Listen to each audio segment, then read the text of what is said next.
Greetings and welcome, ladies and gentlemen, back to the Gamers Den. I'm, of course, your host, Candace Lupus, and on today's episode of the Cartoon Asylum, we have here our my favorite top 10 Nickelodeon cartoon characters. Now, keep in mind, my favorites will be different from yours.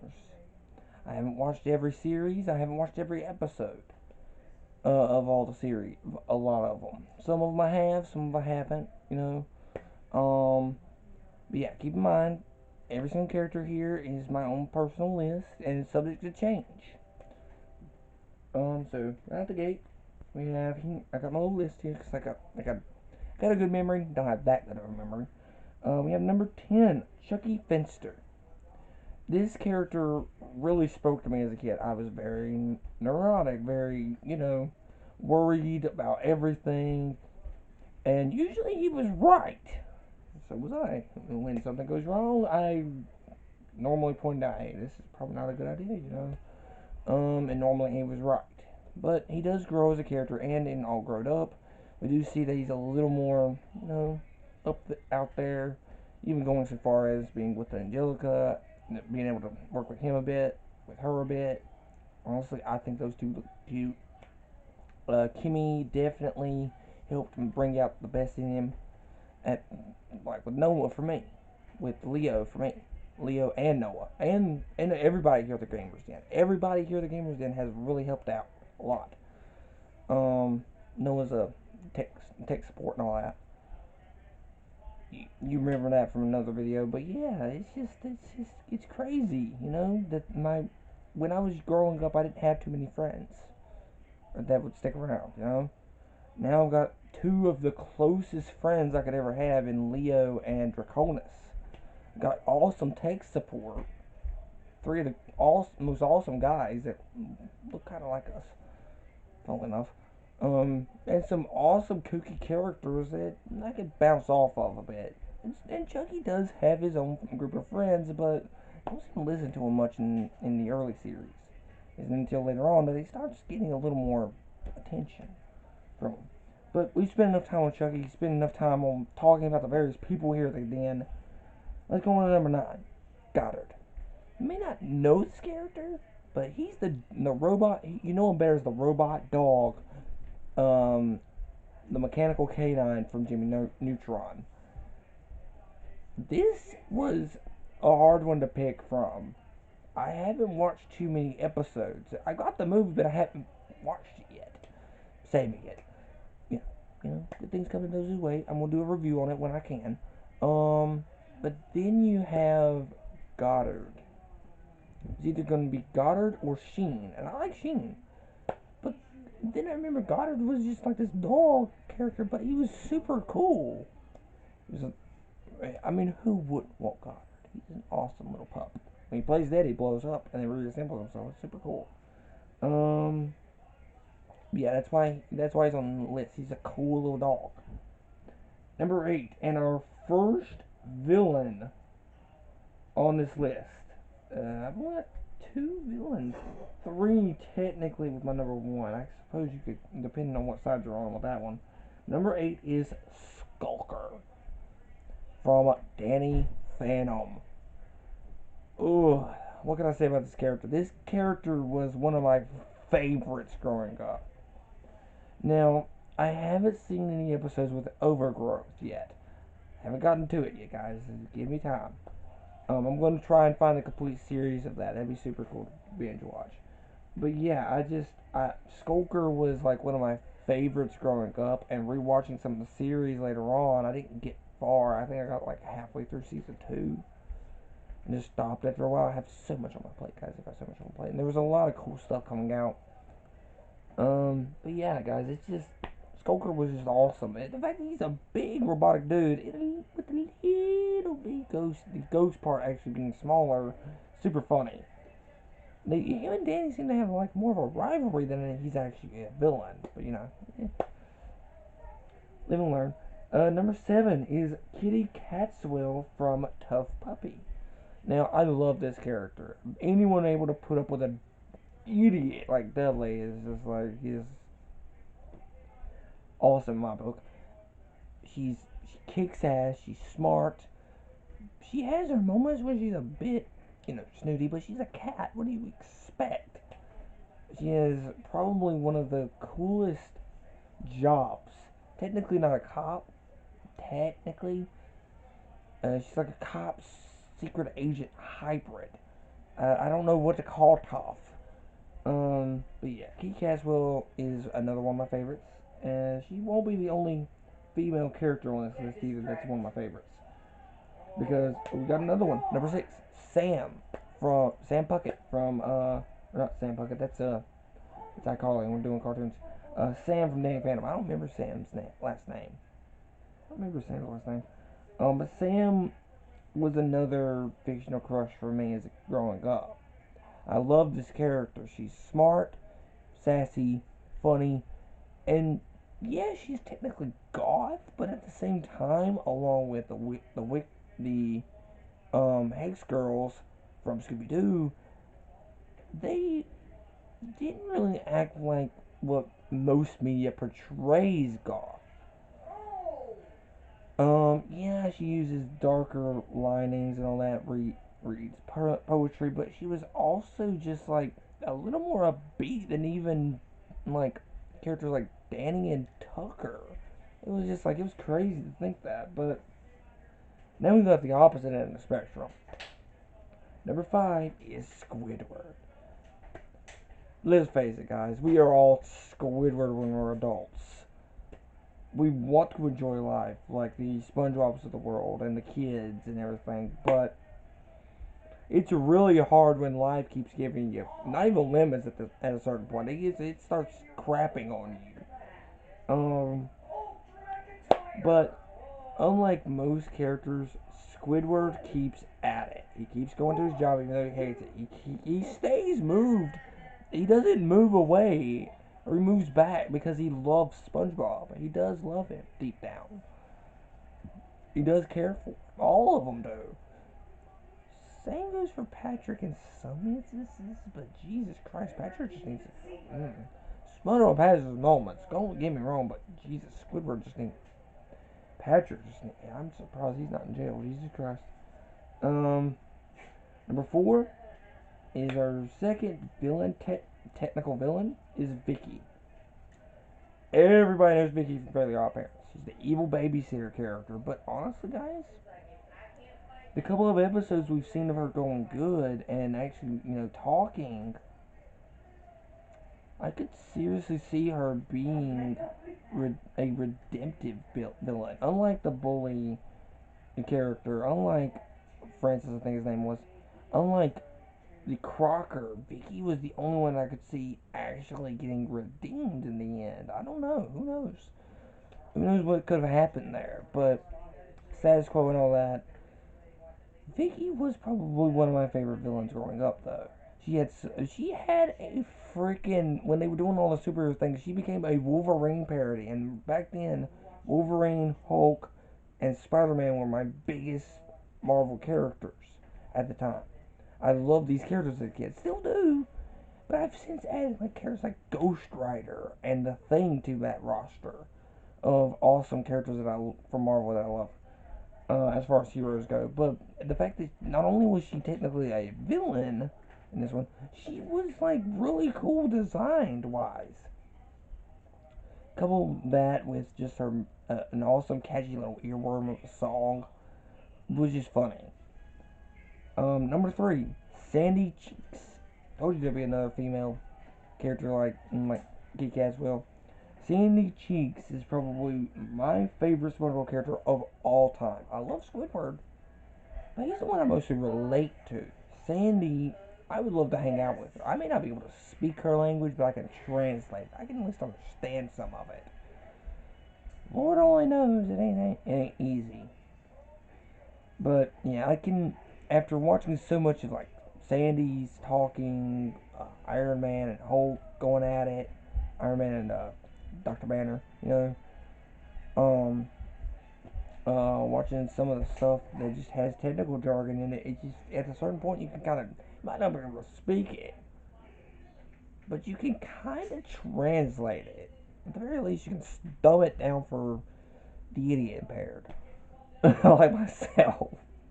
But yeah, Sandy also just she sticks up for her friends, even goes so far as to beat up other friends if they either insult her or give her best friend a bit of a bad time. She did that to Mr. Krabs and Plankton and Patrick. She's done it to everybody pretty much. They're bad as SpongeBob. They getting their ass whooped. Of course, she's also whooped his ass, but I don't know. Number two, and our last character from Danny Phantom, Danny Phantom, or Danny Fenton, as his secret identity entitles. Um, you want to talk about one of the best growing heroes? Yeah, you had Ben Tennyson and Jake Long, but Jake Long had 2 seasons and an art style change, and he kind of fit the role really well as a hero. Ben took 5 years to fully kind of mature during to be a better hero. And he still kind of does immature stuff every now and again. Even by the time he gets to Omniverse, where he's like 17 or 18 by the end. Ugh. I'm so sorry, guys. Ugh. It was disgusting for me. Sorry. Um, but Danny grows within his own show. Every episode, he's got to think of a new way to take out the newest villain, or take out an older villain a second time, or whatever. A repeat villain sometimes. The thing is, though, guys, he also got some new powers every now and again, or like he'd be able to face through walls a little bit better, or face other people. The biggest one was probably against himself, the evil version of himself. This is a hero that not only grows in power as he starts learning his powers a bit better, but grows as a hero and more confident, and learns a bit more, about who he truly wants to be. But who is my number one? If Danny is like the epitome of just everything it is to be a hero and has an awesome character growth, what can top that in my eyes? Before we can start with that, we have to get through some dishonorable mentions and some honorable mentions. Now, I'm going to go through to a couple of dishonorable mentions, mostly because, well, I don't really like these characters, and I guess I can't really call it dishonorable mentions. I guess I should call it like characters I haven't seen, or if I have seen them, I'm not a really big fan of them, so I'm not gonna watch it. And those are broad. That's like there's like one main franchise that I will never watch, guys. Not by a long shot, if I can help it. If I can avoid it, I'm going to. Because I've watched an episode or two of this, and it's not. I don't really like it because one of the main characters just it makes me want to punch TV. Doesn't grow much at all, in my opinion. As far as like personality, and that is the Last Airbender, as well as the sequel series Korra. I hate to say it, guys, I'm not a big fan of this series, and it all boils down to I don't really care for the plot. Why watch this when I can watch so many other superhero shows, so many other like anime based character driven shows? Hell, it's just I don't really care for the power sets. It's 4 main power sets, and I'm sorry, it just doesn't. Okay, there are some ways of spicing it up, but it just there isn't enough here that can keep me there. When even the sidekick characters don't keep me on a show, see that's my main thing when I watch a show. Characters. Who can I latch on to? This series has nobody that I can latch on to. No series and its spin-off is Loud House. I haven't watched any of this. I can't really stick any of the characters on the list because I haven't watched any episodes. I take that back. I watched one episode, but it was just I don't remember it all. It was the bunny one, and I don't really think that one's a good one to really go off of. I only watched it because I was curious about it. That was it. I haven't watched either this or its sequel. It's like spin-off at all for the most part, so I can't really count it either. Um, Angry Beavers I watched a couple episodes of as well as Cat Scratch, but it's been so long since I've seen either one that I can't really rank any of the characters. Cat Dog. Cat Dog himself from the series. Can't really rank them. I love the characters. I grew up on the characters. But I can't rank them because there's so many other better characters in my opinion. Zim and Gurr. When you become a Hot Topic sensation like Gurr, it's awesome. It's an awesome character. He's funny. I watch the entire series. And I love Zim. He's an awesome villain. He'd definitely be number 11. Cannot rank him anyway. So many other cool characters. Let's see. The Grumble from Our Monsters. Awesome character. Also, Crumb and Oblina. And there's a reason I omitted one of them. You'll soon see why. Crumb and Oblina are some of my favorite characters as well. But if I had to pick one for my number one slot from Our Monsters, it has to be Ickis. If there's one character that I can fully relate to, it's Ickis. Yes, Oblina has the book smarts. A lot of the stuff that she's done, I can't really relate to. Crumb, he's sage-like. He's more like Draconis than me. Like, every stretch of the word. I cannot stress, however, that I am a bit of a worrier a lot. I worry a lot. I am like Ickis in a lot of ways, but continue on with our... I do have one other honorable mention that I have to mention, and that is Jenny, or XJ9, from, well, My Life as a Teenage Robot. I have to mention her at least because she's awesome. She's an awesome character. Love her. I grew up on My Life as a Teenage Robot and Danny Phantom. I love superhero shows. But I have a complete set of Our Monsters. I know I've omitted a few other shows here and there, but I can't really name every single character now that I've done my number one. But there's so many honorable mentions, of course. Nickelodeon was a big part of my life. I love the classic lineup. I was watching a lot of reruns of like Our Monsters, Rockers Modern Life, a few episodes of Hey Arnold here and there, Angry Beavers, a couple of them here and there. And of course, SpongeBob Galore, Fairly Odd Parents. I watched a lot of Nickelodeon back as a kid. Yeah, I watched more classic Cartoon Network, and the Disney animation block. But Nickelodeon was there in my childhood. It was. And making this list is just awesome. Doing this. Tomorrow on the Anime Lounge, I will not only be debuting a brand new character for the channel, but I'll also be looking at Overlord Season 2. So we did finish that off screen, so cool, really cool. Love to get my thoughts on that. A few improvements here and there, of course. I know Season 4 is coming out soon. New Outlast video on this Thursday. This Friday will be a couple of awesome videos, hopefully. We'll still be doing Skylanders, but I think we'll be doing Bloody Bunny next.